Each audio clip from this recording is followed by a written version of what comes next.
I'm going to bring people in, and I'll just introduce everyone here. My name is Jay Whiteley, for those that don't know. I have been living here in the county since the summer of 2018, and I've had the pleasure of visiting many, if not most, of the wineries. During that time, I've gotten to know many of the winemakers who have taught me all about my new home and the people in it. One theme that Battista from Hubs Creek has introduced me to is the connection between PEC and the Pickering Wine Guild. All of our speakers tonight began their journeys as amateur wine club members of the Pickering Wine Guild and have made the leap to commercial winery owner in the county. As I find the stories of wine regions and the people in them endlessly fascinating, I had the idea to invite these amateur Pickering winemakers turned winemakers to come together to share their stories. My hope is that this will inspire others and help promote the county and its wines. We'll have the opportunity for Q&A towards the end of the evening, so please type any questions you can think of in the chat box. And finally, please use this chat box to allow us to know what you're drinking tonight. If everyone can mute themselves, that'll help tremendously. And then as we pull people in, we can unmute them. So I'm going to go ahead and mute people that are not muted, and hopefully that'll help with the sound quality. And okay, good. So I'm going to start by asking everyone to introduce themselves, all the winemakers and owners to introduce themselves. Tell us all what winery you guys are from and how you got involved with Pickering Wine Guild. So I'm going to start with you, Battista. Actually, I came along a little bit later. I was introduced to the club by the late Richard Karlo, who opened up Karlo's Estate several years after I had planted. And through him, I was fortunate enough to meet my others, such as Dan Sullivan, where I'm losing all my friends here. I don't know where they've all gone. David Gillingham, Lorne. So we all became close friends. And as a member of the Pickering Wine Club, one of the things I learned was to be, I have to admit, I learned quite a bit because I was making wine all the time. But through the wine club, one of the things I learned was to be thick-skinned in the sense that when you're a member of a wine club, they tell you as it is if your wine is not up to speed per se. So to me, joining the club was a great thing for me. I really enjoyed it because I learned, you learn, really where if you're making flaws or not type of thing. That's how I became a member. And then through them, obviously, I met Dan Sullivan, who I think he's fantastic winemaker. I shouldn't have told you that. Now it's going to get to him. So is David Gillingham. Pretty proud of these people that I call friends, and and that's all I can say. Well, thanks, Battista. Yeah. Thank you very much. Why don't we turn it over to Dan? Oh, you got to unmute yourself. There we go. Perfect. Hi, folks. How are you? I'm Dan Sullivan. I'm the winemaker and co-owner at RoseHall Run Vineyards.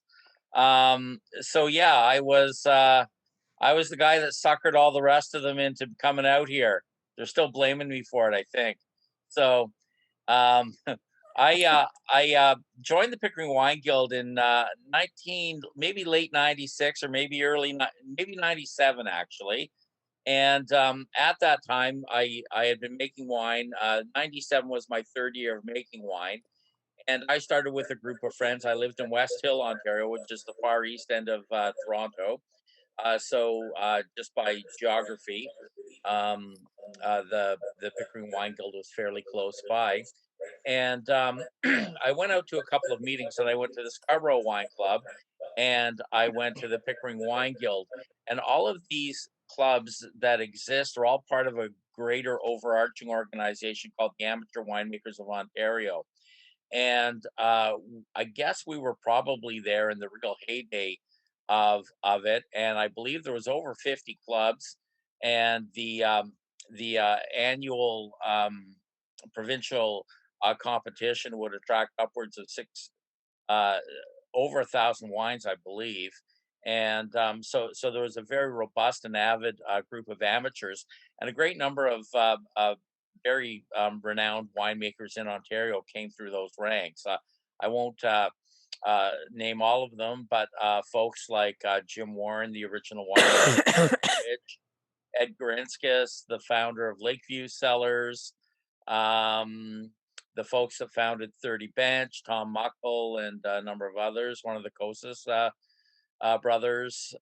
So anyway, it's got a long and storied tradition. And one of my favorite winemakers, actually, John Tuman, who was the winemaker at Casaba until his retirement about 5 years ago.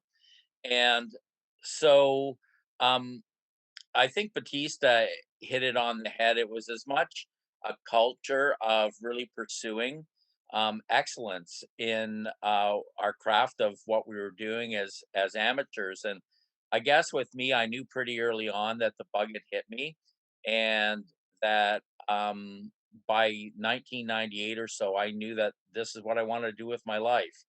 And so anyway, I had the good fortune of having mentors like Lorne and Dave, and the founder of the club, Dan Osler, who still makes wine today. He's retired now. I think he's in his early 70s, and lives in Ajax, Ontario. And so all of those folks were instrumental in helping each other really make make really great wines. And then as a corollary to that, my friends down in Niagara that taught me that the best wines come from the best grapes, and to really pursue the best fruit that I could. And so from an early on time, it became very much about place for me. I was making Ontario wine with Ontario grapes. I did make some wine with California fruit, but I didn't blend the two. And so, yeah, that was how I got my start. And it was frankly stunning to me just how great what we grow here in Ontario is, and getting to be able to have the privilege of seeing it up close and firsthand with so many people that that cared was a real blessing. So. Excellent. Thanks, Dan. Appreciate that. That's a great story. So, how about Lorne? Why don't you tell us about how you got connected with everybody? Yeah, I was joined Pickering Wine Guild a couple of years before Dan, and then I really enjoyed the fact that they cut everything up, served everything in brown paper bags, and we just ripped the hell out of it. And at the end, you'd open up, you say, "Whose wine is it?" And it was a surprise on everybody's face. We didn't care what we said. And then when Dan joined, he was into the quality. So that was a bad influence in some ways. But we got around, and I just wanted to make wine. So next thing I knew, I was living out here, and I'd already been camping out here. So I ended up coming out here and end up working with Dan. So I'm an assistant winemaker there, and enjoying every minute of it. So. Excellent. Thanks, Lorne. Yeah. I'm gonna pass it over to Sherry, and she can tell us a story with about Sherry and Richard and Karlo and the history. Okay, so I came through it honestly through Lavalife, and that was because I had wine as an interest. But through that interest, I met the late Richard Karlo. So Richard started courting me by bringing me to Pickering Wine Guild meetings, but I didn't go to very many because all I would hear was blah, blah, blah, grapes, blah, blah, blah, wine, blah, blah, tannin, blah, blah, blah. And I'm like, okay, guys, but I did enjoy drinking the wine. So that was fun. And I got to hang out with people like Joni, Dave Gillingham's wife, and wine doesn't really work until you have great food. So that it was always a good time at those Pickering Wine Guilds. But more importantly, I'm here to talk about Richard's story. So the way Richard got into it was at a very young age, his father, coming from Estonia, was making wine in their basement for personal consumption. And Richard realized that if he helped his dad, he would get to have wine to share with his buddies. So he realized it was a good thing to help make the wine. So they started out making wine from kits in the early 70s, I guess it was. And then Richard was getting frustrated that he wasn't getting the complexity that he was tasting from the kits that he was tasting from wines from the LCBO. So at quite a young age, which I won't admit to how old, he started importing grapes from as far as not only Niagara, but California into his parents' basement to turn it into a garagista winery for personal consumption. So he, of course, made way too much wine. He had more than he knew what to do with. So, of course, he was always sharing it with people. And in doing so, he shared it with a fellow, I wish I could remember his name. He's one of the guys who founded the oldest port club in Canada. He shared it with him up in Ottawa, and he encouraged Richard to enter his wine into one of the amateur winemakers of Canada's competitions. And in his first competition, he ended up getting a silver medal. So he was very encouraged by that. And then this fellow suggested to Richard that he join the amateur winemakers, and that there was a chapter in Pickering, which was the closest to where he was, because he was living in Ajax at the time. And from there, he met, of course, Dave Gillingham and Dan Sullivan and Dan Osler and Lorne and all of those guys. And I just know from him telling me stories that they started making wines together. They would do club projects together. He had lots of old photographs of those guys in very funny 1980s outfits, pressing wine together late at night. And then, you know, it was exactly that. They would try wine in paper bags and totally be really honest about what they were tasting in the wine. So they basically taught each other how to improve their craft and how to make wines. And yes, it's true. It's Dan's fault that everyone is here. He's the impetus, because even me, because he bought RoseHall Run, I guess, about a year before Richard and I started dating. And Richard was looking for land down in Niagara. But even back then, Niagara was so expensive, you had to be basically a multinational buying the land in order to afford it. So Dan invited the club to go out to RoseHall Run before it was officially RoseHall Run. I remember going into the little cabin where some of his crew members stay now and doing a tasting. And I'll never forget, because I was, of course, on a date, so I had to impress Richard. So I was always impressed with the fact that it wasn't until after the tasting that Richard told me that you're not supposed to wear perfume to a wine tasting. And I have, to this day, I've not worn perfume since. So that's how I got involved with the Pickering Wine Guild. So I'm very pleased to be associated with these wonderful winemakers. And I myself am not a winemaker. I'm a vintner, which basically means that I curate the wine, and I'm like a gallery owner that hangs the show.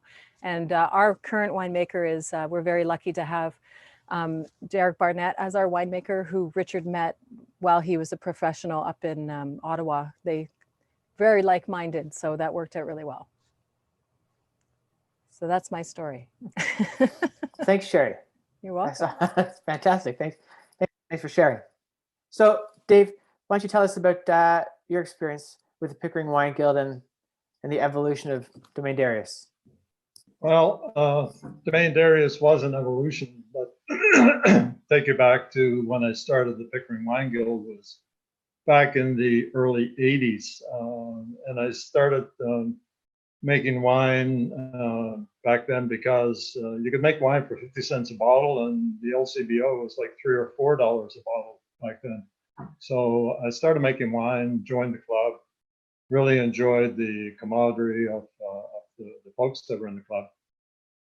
And as other people have mentioned, it was kind of a brutal bunch of people, because while it was a semi-social club, it was only social once a year at Christmas time. The rest of the time, every month, it was a brutal meeting where blind tastings, brown paper bags, commentary, special visitors who knew more about wine than we did. And at the end of the day, you made lots of mistakes making wine, and eventually you figured out what not to do. And so at some point you'll learn to make at least drinkable, decent wine.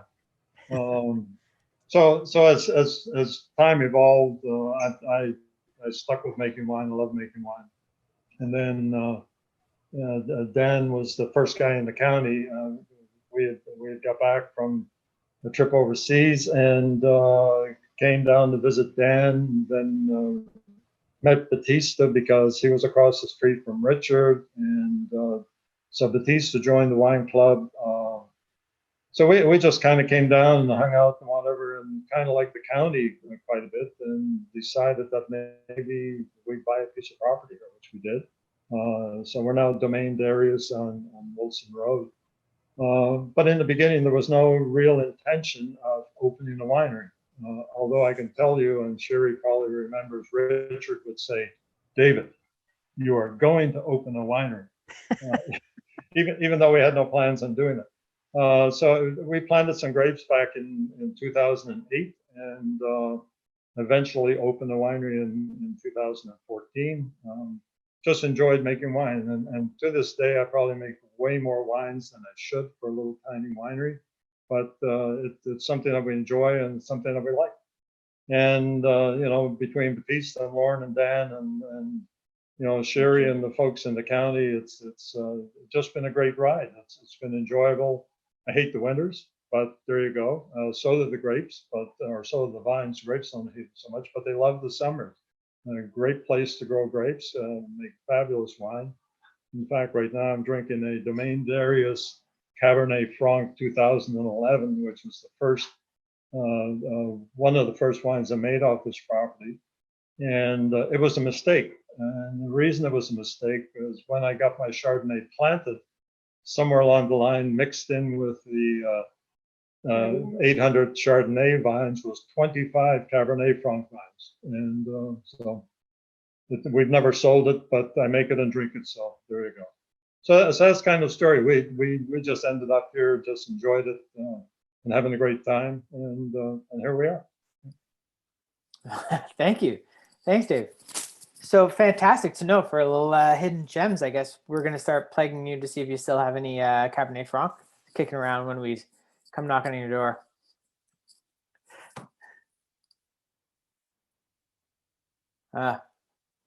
Sorry, Dave, you're still on mute. So I'm interested. I mean, it's been a while here, and when you first got here, as there were obviously some growing pains, what were some of the challenges in the early days, and how did you overcome them? Dan, do you want to start with that? Or Dave, go ahead. Oh, okay. I'm not sure who you were asking. I'm sorry, because anyway, it's fine.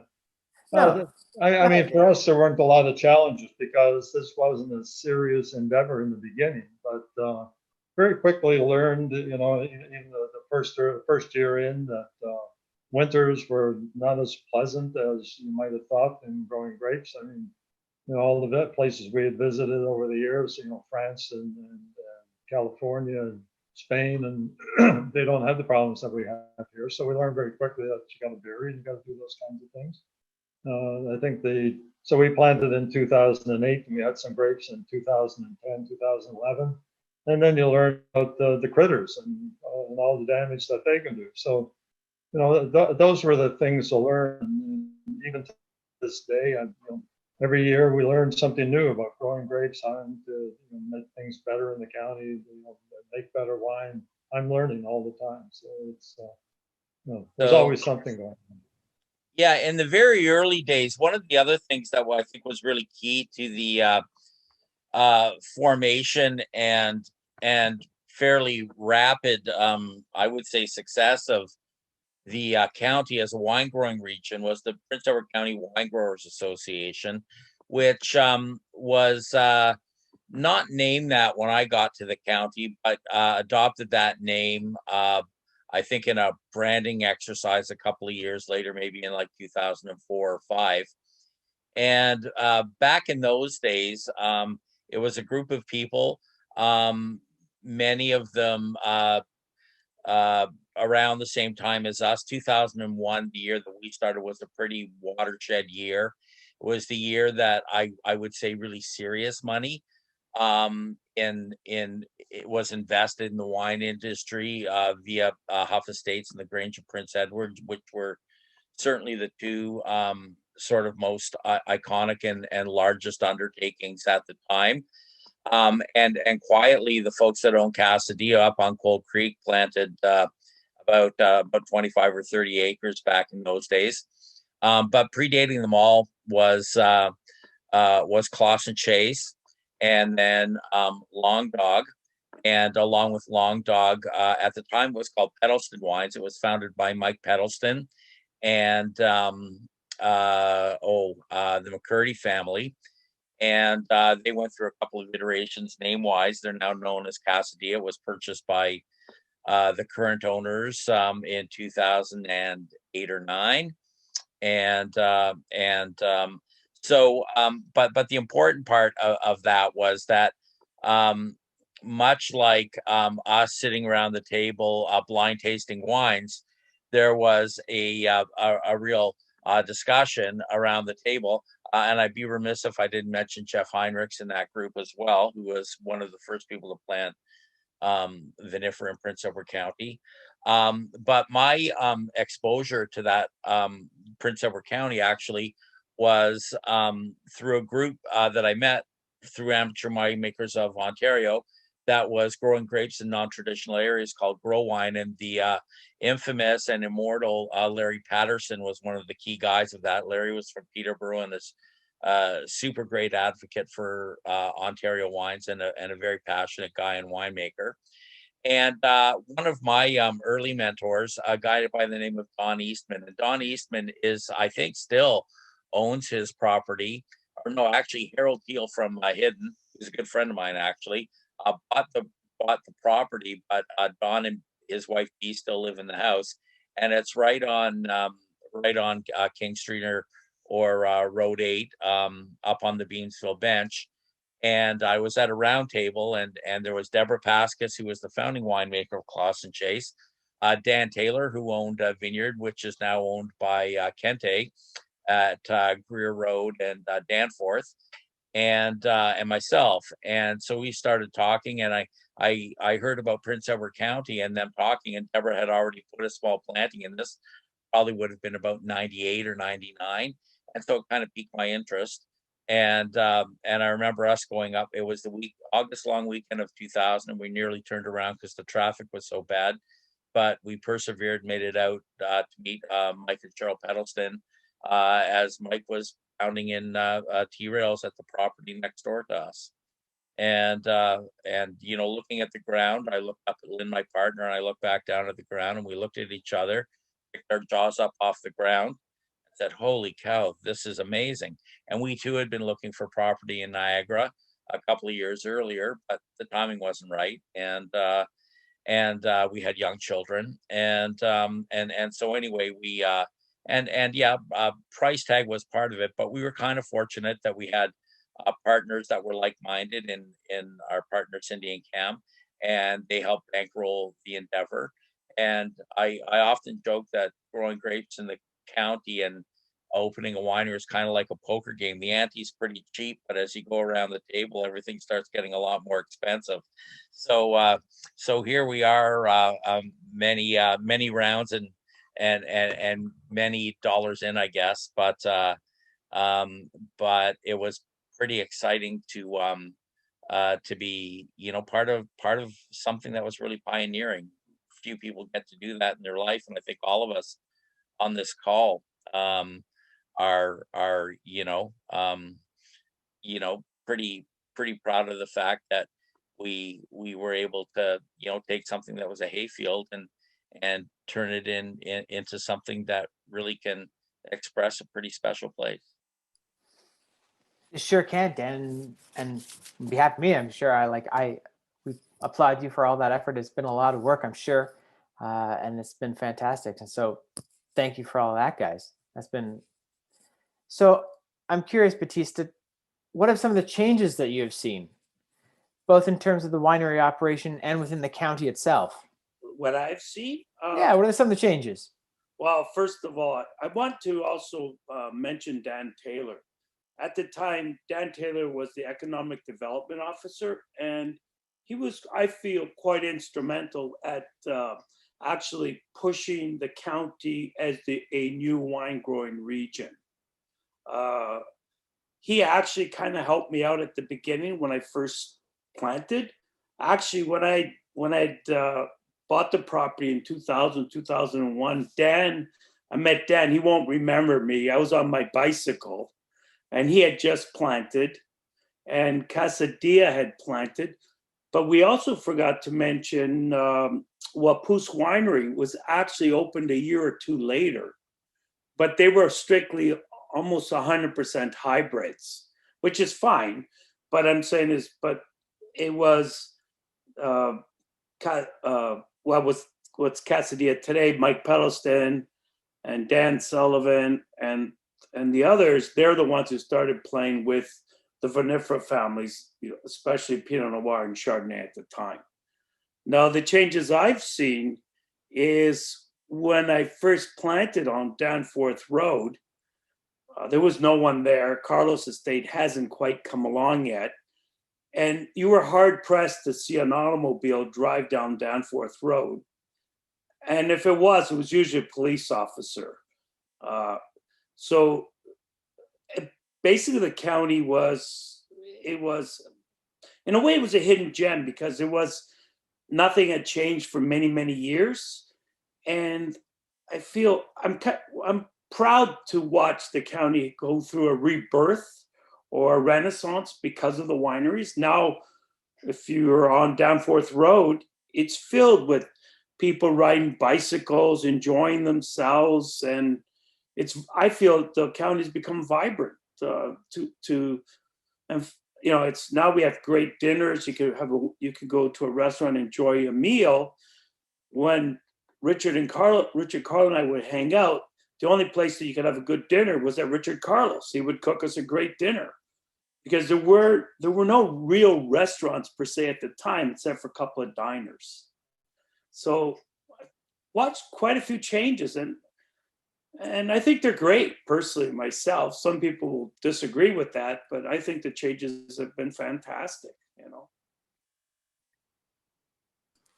Well, we again, thank you guys all. I mean, if it wasn't for your pioneering spirits, this vibrancy probably certainly wouldn't be here at all. So thank you all for that. So Sherry, I'm curious, now that we've all been here for a little bit of time, I guess, and we've had a few years of sort of grape growing and some winemaking experience on the commercial side, what do you find makes Chardonnay and Pinot Noir from Prince Edward County so distinctive? I think it's a few things. The fact that we're on the cutting edge for cool climate wine growing. It doesn't get a lot colder than this for vinifera. So that terroir, that temperature really gives us great acidity in the wine. So it gives it really great structure.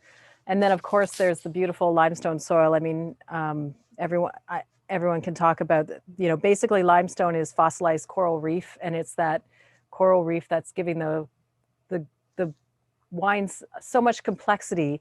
It's funny because now when I taste a wine that's not from the county, I actually miss the county acidity and that steely complexity that we have here. So it has a lot to do with terroir. I think that's true of any great wine region, but it's certainly true of the county. Thank you. Dave, what do you think? Do you have anything to add about the distinction of Prince Edward County Chardonnay and Pinot Noirs? Yeah, what makes them so unique?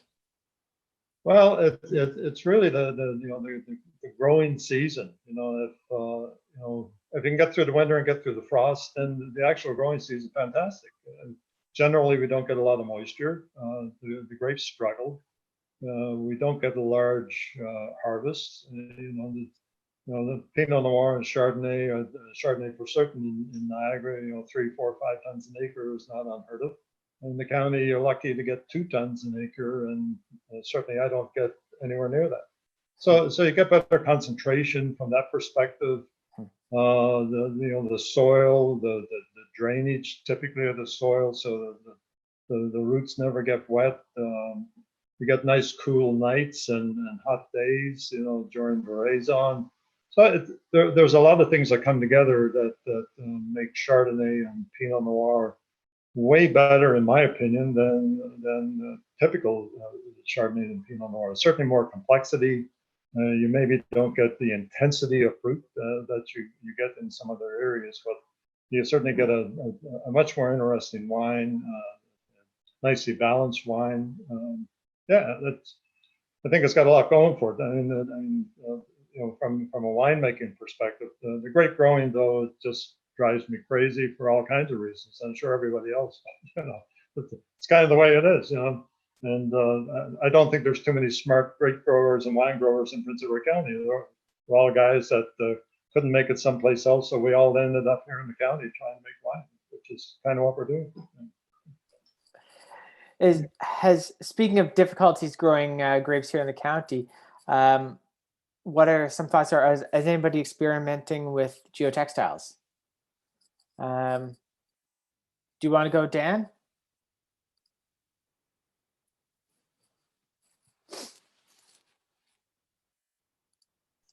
There you go. Yeah.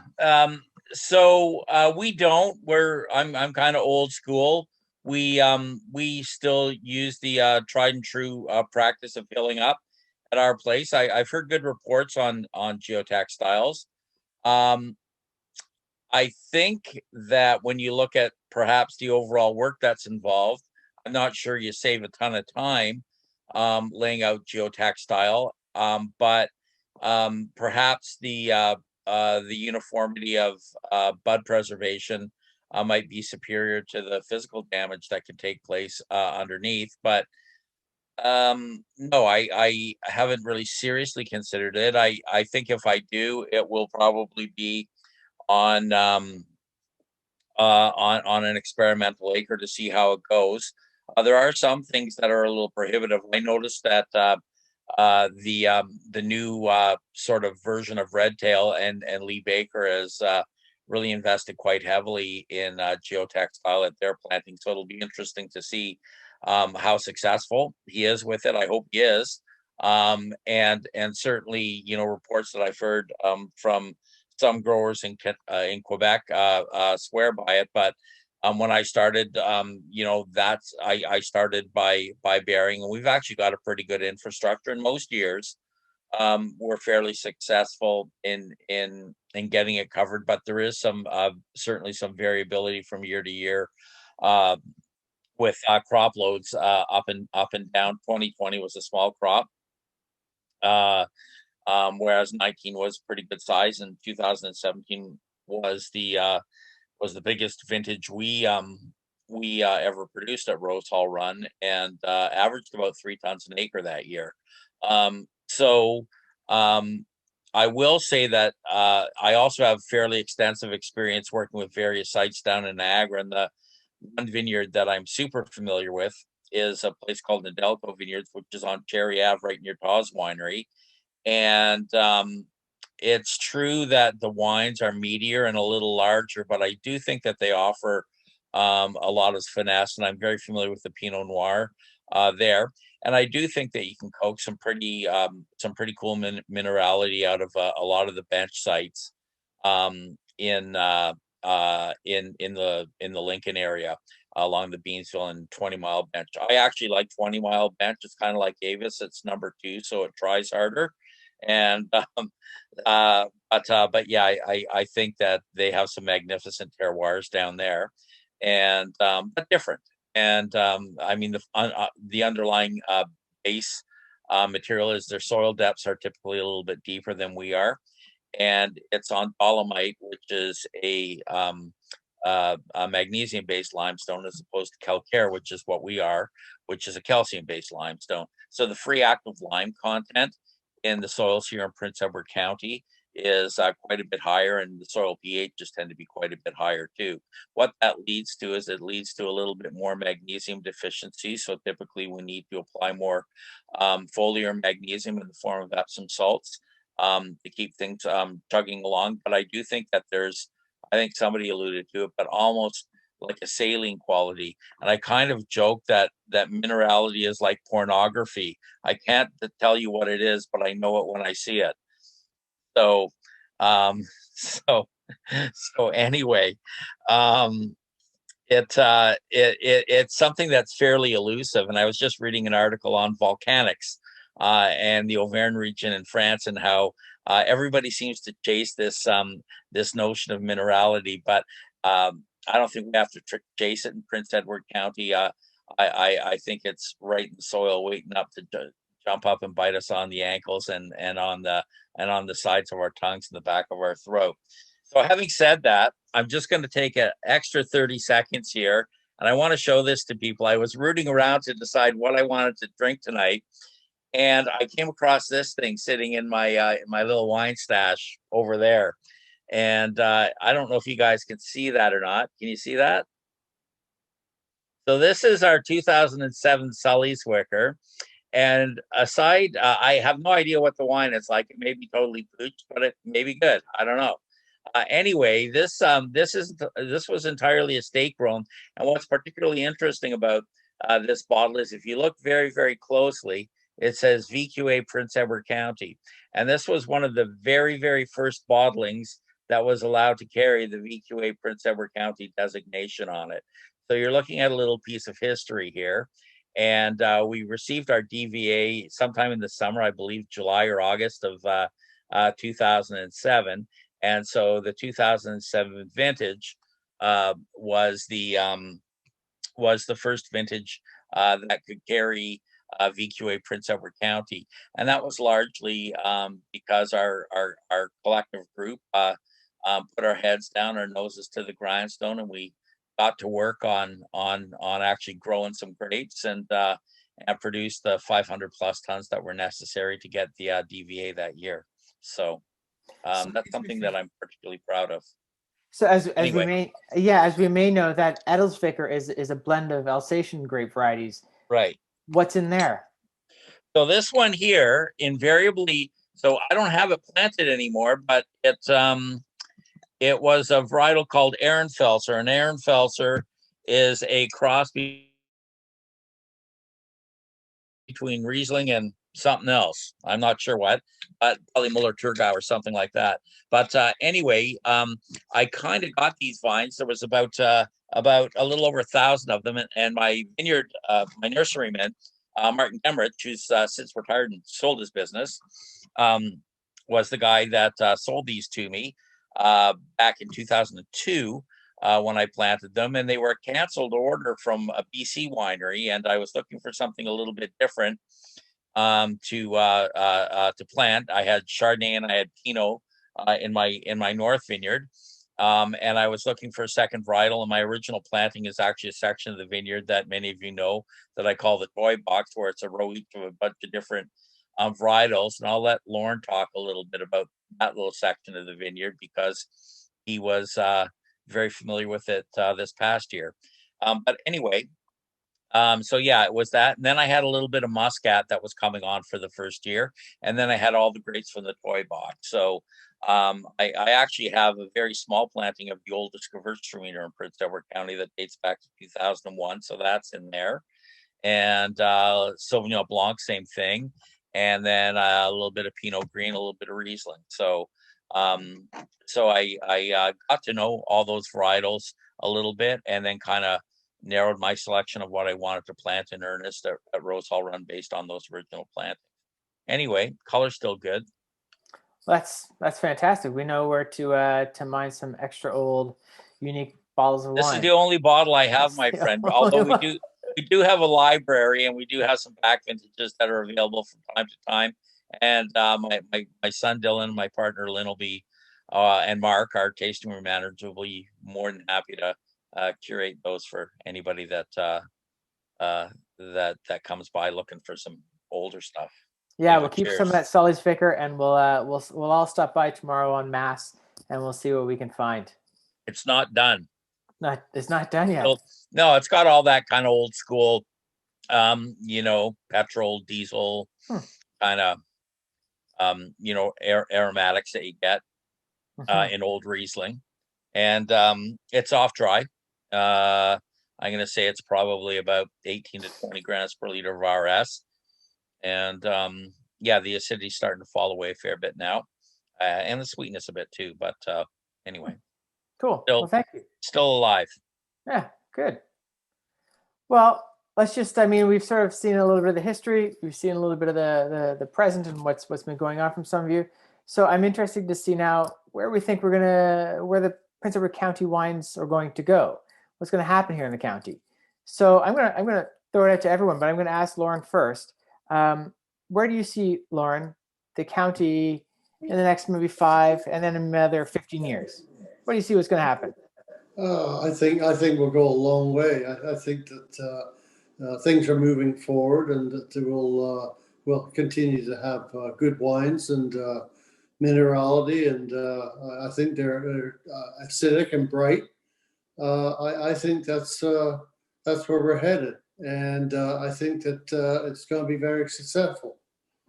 Because you've been here for a very long time, sometimes even not just outside of the wine world. You've been here camping for many years, even before the wineries sort of really established themselves, and vacationed here for many years before all this. So you've seen a lot of change. Yes, I've been here since the 80s, and it was just a tourist area at the time, but it's certainly an influx of a lot of people now. Like Battista said, touring around and bicycling and walking, and it's really nice. Mm-hmm. Well, thanks. Sherry, let's find out, where do you think the county is going to go? Do you have any predictions? Do you have any future sightings of what's going to happen in the county in the next 5 and maybe 15 years from now? I have quite often said that I truly believe that the county might be really un-Canadian to say, but I really believe the county is Canada's first cult wine region because of our terroir and our soil here. And it's a really exciting time to be here now and into the future, because there's so many pioneers here. Everyone's experimenting. So you can taste some really crazy experiments and some really beautiful wines. And being that we're getting international recognition at this stage of the game, when the vines are, 20 to 25 years old, they're in that realm now. So they're just coming into their maturity. And so it's really exciting to think about what's going to happen to the quality of the wines as the vines continue to mature. So the wines themselves are just going to get better, as far as I'm concerned. And the region itself is going to become just a great darling for Canada, because so many people here the island seems to attract artists and entrepreneurs, and everybody is very congenial and cooperative with each other. So we can't help but create a really great thing. And we did talk about a renaissance here. I think there's something magical here, because this is actually the 4th renaissance of Prince Edward County. The wine region has done a lot, but there's been a lot that's happened to the county, back from even before the Loyalists showed up here and created the first viable economy in the county, back when Peter Van Alstyne created the mills that are at the Glenora Ferry today. And then the canning times, and then during Prohibition, there was the rum running days. And it's just, there's something really magical about the county itself that seems to breed entrepreneurship and innovation. So I can only see it getting better. And looking at our brothers over in Niagara, how far they've come in 20 years, it just makes me think it's really exciting to see what we're going to be doing in 20 years when we can look at their success. So it's lots of good things. So many great things. It's exciting to be a part of it. And you're right, there is a nice camaraderie amongst the group of people here already, not only just within the wineries, but in the restaurants and other sort of satellite businesses and inspirations that are happening here. So it's been nice to be a part of. So David, what do you think is going to happen? Do you have any predictions between the next 5 and 15 years here in the county, or maybe just Darius specifically? It's like the future. I wouldn't have predicted last January we'd be where we are right now. So who knows? but as Sherry said, entrepreneurs. I've always maintained there are probably more entrepreneurs per kilometer in the county than anywhere else in Canada, probably in the world. It's a pretty unique place in that sense, whether they be the wineries or the artists or the restaurants or the farmers Everybody is small and close.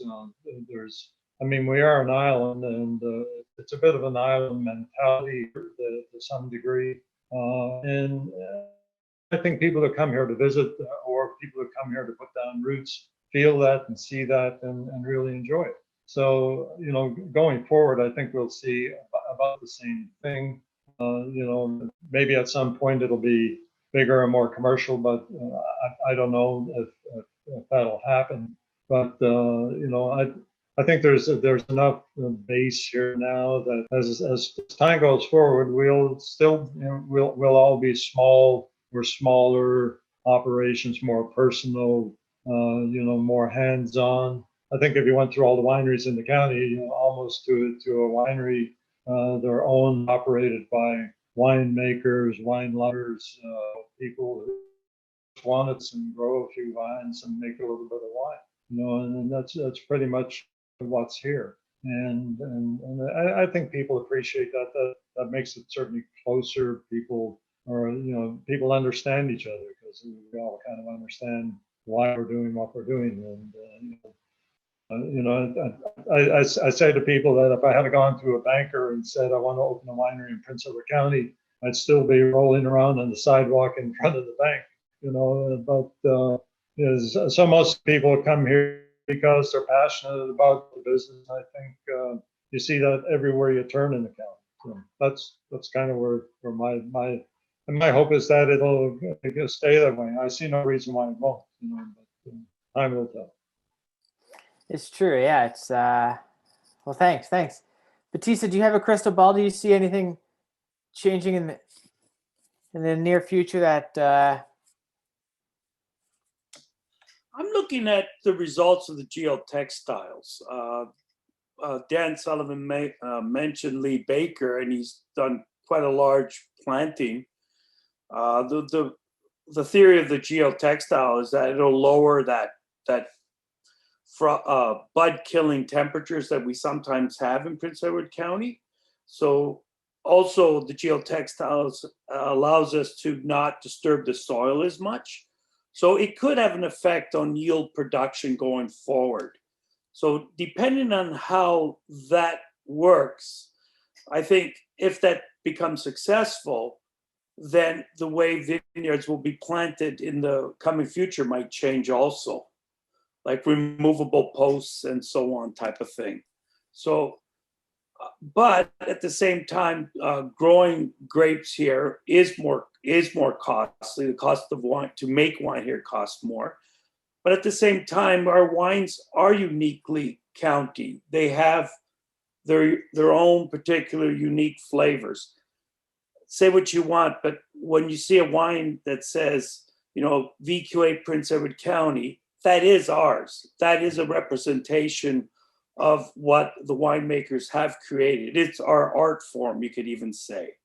So it's hard to really say, but I still think that the geotextile experiment, I think we should see how that comes along or what that will bring to us coming in the next few years.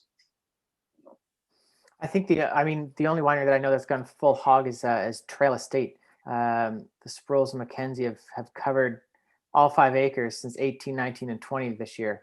So I guess time will tell how geotextiles will work out. But I think a lot of the issues too are the soil movement. There's a lot of massive disruption of soil when hilling up and tearing down. But and then as Dan pointed out too, the bud break. Who knows? But that would be a good future. It'd be nice to see some more elaborate. Only time will tell. Time will tell. Yeah. Just got to be patient. Wait another 20 years, and we'll find out. Yeah, Hinterland seems to have done, but I'm not sure if they've done the whole vineyard or all of it. They probably have. I don't know. Well, Leah's mentioned. Varietals done the whole vineyard. Yeah, they have. Yeah. Okay. The whole vineyard. Well, Redtail, yeah, of course. I mean, they'll be fantastic. 25 acres they planted. So I guess I just have one more. We've only got a few more minutes here before we get going here. Does anybody have any questions before we get going? Or we all talk about the county being Pinot exclusive, not Pinot exclusive, but certainly renowned for Pinot Noir and Chardonnays.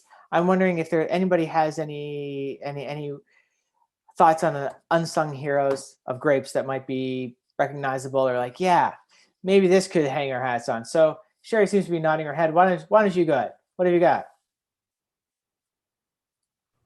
A lot of people thought Richard was nuts when he planted Malbec in our vineyard, because a lot of people thought it wouldn't ripen, but his research was telling him it would ripen before Cab Franc. And it turns out he was really right, because it is the most prolific. I probably shouldn't say this. I should keep my mouth shut, but it's the most prolific French vinifera that we have in our vineyard. And we planted it because of his dream to make a wine that he used to call Sextus, which Derek and Spencer Mayer have helped us actually achieve Richard's dream this year. So we have finally released our Sextus, which is 6 of the first growth Bordeaux grape varietals in one bottle. So it's very hard to get your hands on Malbec in Ontario. So that's why he decided to plant it himself. And the reason we were able to do this is he also planted Carmenere, which is the 6th and final Bordeaux grape varietal that was thought to be extinct after the Phylloxera epidemic in the late 1800s. But luckily, it was shipped to Chile to protect a bunch of that French vinifera. And someone thought it was Merlot, but it turned out after DNA testing to be the long-lost Carmenere. So it got repropagated up through the United States over to BC, and now we're the first to have it in Eastern Canada, which has allowed us to make this. It's very rare to have a wine like this anywhere. It's rarely seen. So that's been really great. And then there's also a lot of interesting New World grape varietals, like the Minnesota grape varietals that have been doing really well in the county. They were developed in the University of Minnesota and in vineyards in Quebec to withstand temperatures of -30, -40 degrees. And one of the grape varietals that Richard was a big champion of was Marquette. Mm-hmm. So we were very successful with that. In fact, with Derek Barnett and Spencer Mayer's help, we were able to get them to get the first Marquette VQA. So it was the first time the VQA list had been updated since the inception of VQA with a non-French vinifera wine. So that's like, 20, 30 years. So it's really, really awesome. And it's a great wine for this terroir. It's lots of fruit, and it kind of itches that it scratches that Canadian itch for a big full body red. So I think there's lots of great varietals like the Malbec and the Carmenere and the and some of the New World hybrids like the Marquette that are going to do really well in this area. Okay, so you're getting some pretty good yields, if I remember, out of your Malbec. Yeah, so I dare not say, but we're normally getting like 2.5 acres off the vineyards for our French vinifera, tons, but the Malbec's giving us about 4 tons. That's pretty impressive for the county. Yeah. So Dan, I'm going to ask you, I know you've got some other, you've mentioned your sandbox there that you're playing in. You've got some temperate,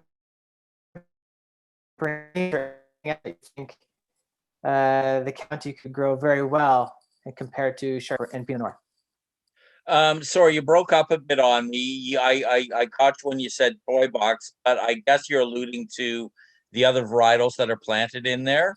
Yeah, I was just asking, if you think there are other perhaps unsung heroes or unsung varieties that could compare to. Yeah, I don't know how unsung it is anymore, but certainly Cabernet Franc has been a pleasant surprise to me. And I've actually worked with 4 different vineyard sites in Prince Edward County with Cabernet Franc. I do think that it is it needs heat units. So the warmer you can get it in the county, I think that our site is probably okay for it, but I think it probably will, the hotter sites up on Clawson Road in the summertime might be a bit of a better match for it. Honestly, I'll just level with you. What I view is I believe that the world will recognize Prince Edward County for what we do with Pinot Noir and Chardonnay. And all the other things are neat, but they're largely market driven because we're looking for other products that fill a consumer need.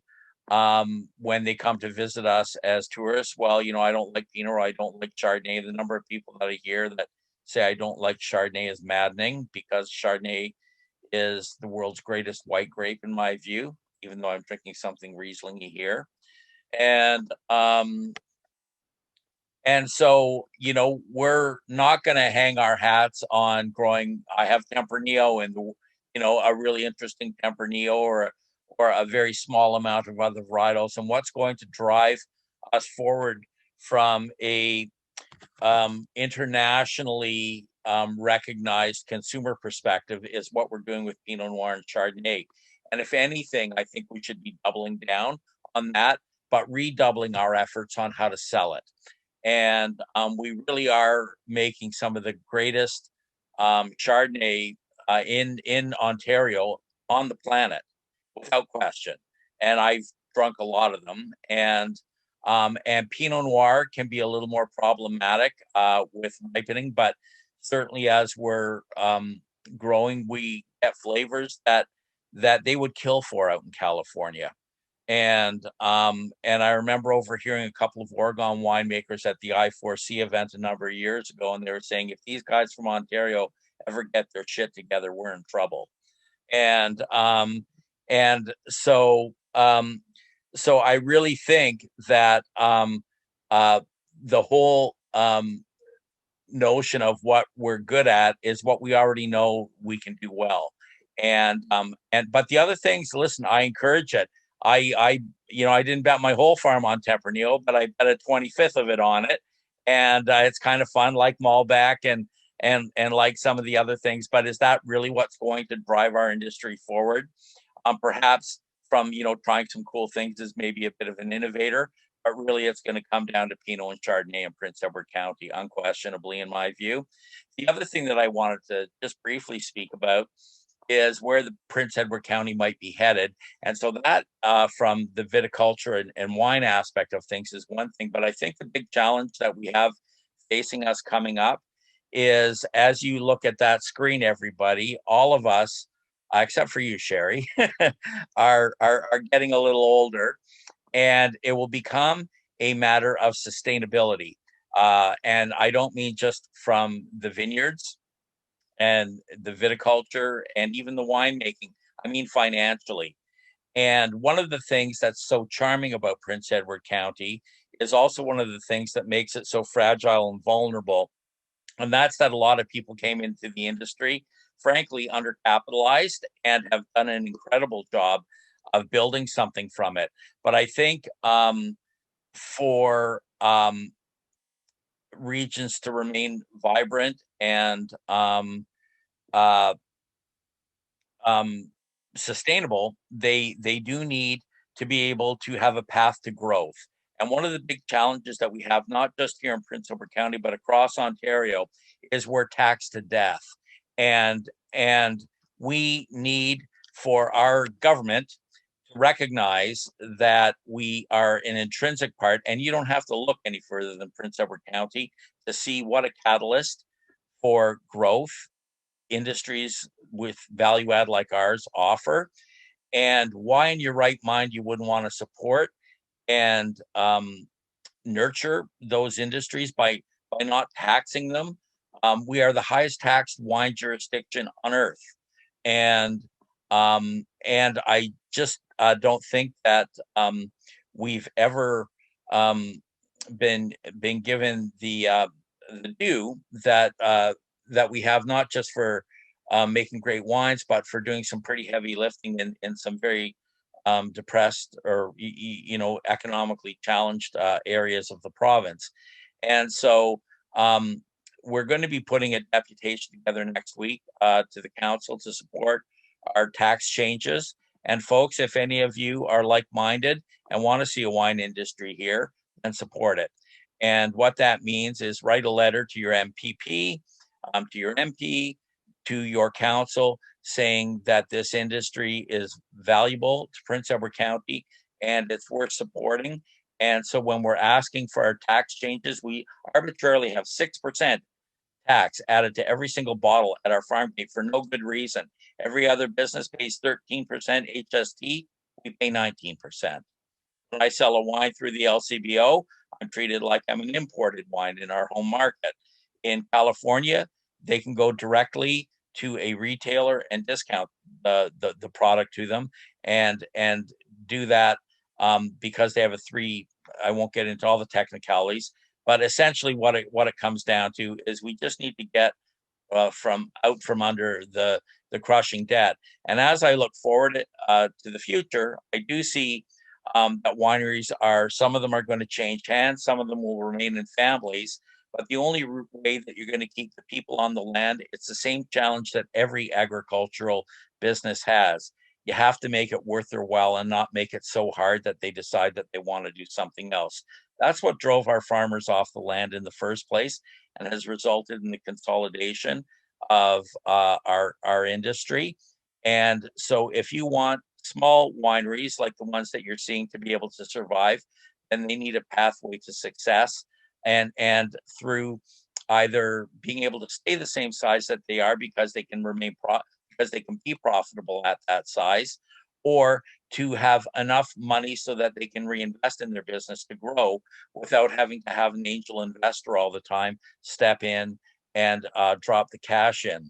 And the one thing that is really encouraging about Prince Edward County is that it started with a bunch of patchwork of small producers, whereas in Ontario, there were some very large legacy producers that were using imported product or very mediocre quality stuff to make blended fortified wines, and they kind of evolved into two very big monoliths that tended to dominate the industry and still dominate the landscape today. And I think that one of the big problems that we're fighting right now is that people have a hard time distinguishing between what's authentic and what isn't. So the final thing that I'll leave you with is, if you want county, look for VQA PEC, Prince Edward County on the label. It guarantees that it's a county product.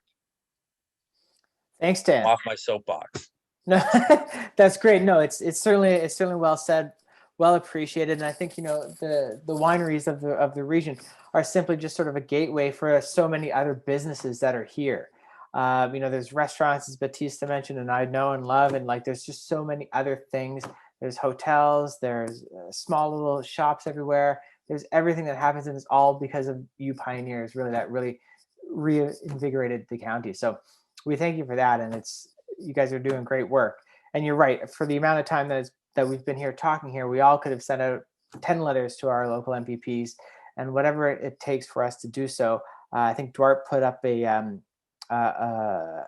link in the chat there, so I encourage you all to sort of to champion that and do what you can to sort of help our industry progress. So I think with that, I mean there's so much we can all talk about. There's Dan mentioned authenticity, there's sustainability, there's Battista's growing some Dolcetto. Everyone has some unique grapes and unique stories and fantastic things happening here in the county, and I encourage everyone that's been here listening to do so. We are, we're all affected by COVID, and things are going to happen. So do what we can, make some arrangements, and if we can't visit because you're coming from another region, then everyone's shipping here.